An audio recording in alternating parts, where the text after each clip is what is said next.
तनी ताकल नीतीश चाचा का लिखल बा, तनी ताकल आतवार लिखल बा हो, सोमार लिखल बा, सब युवा के माथे बेरोजगार लिखल बा।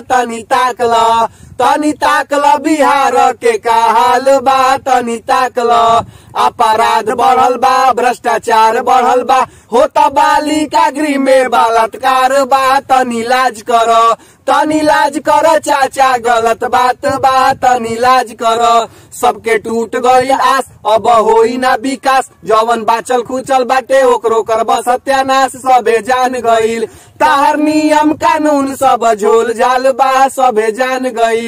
बैठी गदी पदे है अपन तुरत बाड़, जे पूछे सवाल के थूरत बाड़। खूब थूर ल चाचा अंतिम बार ह, खूब थूर ल। बस ए नीतीश चाचा, हई बेरोजगार रोजगार खातिर प्यासल बा, अब इंतजार में बैठ के इंतजार करत ताहर कि कब एक चुरुआ रोजगार फेंकब कि हमनी जैसन बेरोजगारन के कंठ जमन झुराइल बा उ हरियर होई।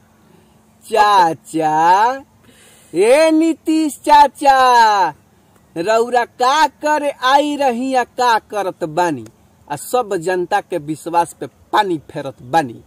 ए नीतीश महाराज, हतनो निर्दयी ना होखल जला मर्दवा, अरुआ तो बिहार के बिहड़ बना दहनी, जेने सुनी गोली ठाई ठाई करतिया। ए बुआ तनी हई सुन, इनका दोनों हथवा में लड्डू बा। बारात भले कौनो पार्टी के होके, दुल्हा इहे बनी है, यही से इनकर मनवा बढ़ल बा, देखत नहीं खा। ओ हो अब बुझाइल हमरा कि इनका है बिहार के दुर्दशा लौकत काहे नहीं खे। ओह का नीतीश चाचा का कर रहल बड़ा तू? ए नीतीश चाचा, रउरा युवा नइखी, यही से युवा के दर्द बुझत नइखी। रोजगार के नाम पे कुछुओ नइखे हमनी की का हो गलती कहतनी ना एकदम सही बड़ा बुआ तू। माने जब तक गदी पे बैठी है तब तक सब लोग के डही है। ये दादा, यही खातिर रउरा के वोट थोड़ी देले रही जा हमनी के बेरोजगारे मुआ दो ना, रोजगार दो भाई।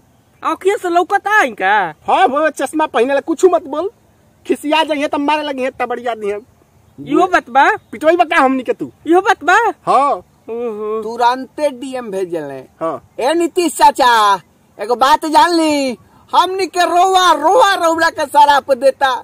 मैं जवानी लगता कि ऐसा ही हमनी के झड़ जाइए नीतीश चाचा। अब तो हमार परनियो छोड़ के गई, अब का होई दादा? खाली चाचा के ध्यान दारू पे बा हो जल, और कहीं ध्यान नहीं खे। हाँ।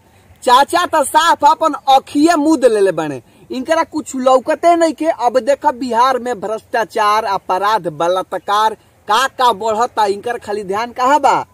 दारू पे बा ना। तो ठीक बा, मुद लो, खूब मुद लो चाचा, लेकिन जहिया जनता अखिया मुदी चुनावा में नो, तो तारा आखी के सोझा ऐसन अनहरिया छाई कि कबो लौकी ना सोझा का बा। ए बुआ लगले दिल्ली से मैं जाके बनवैले रहले दोनों अखिया, उ बात के नहीं कहा, तू बात चाचा समझ गई बड़े। अच्छा हाँ। ना रही बांस ना बाजी बसुरी, चारों खाना चित हो जाइबा चाचा अगर रोजगार ना देबा लइकन के। रोजगार दो चाचा, रोजगार दो।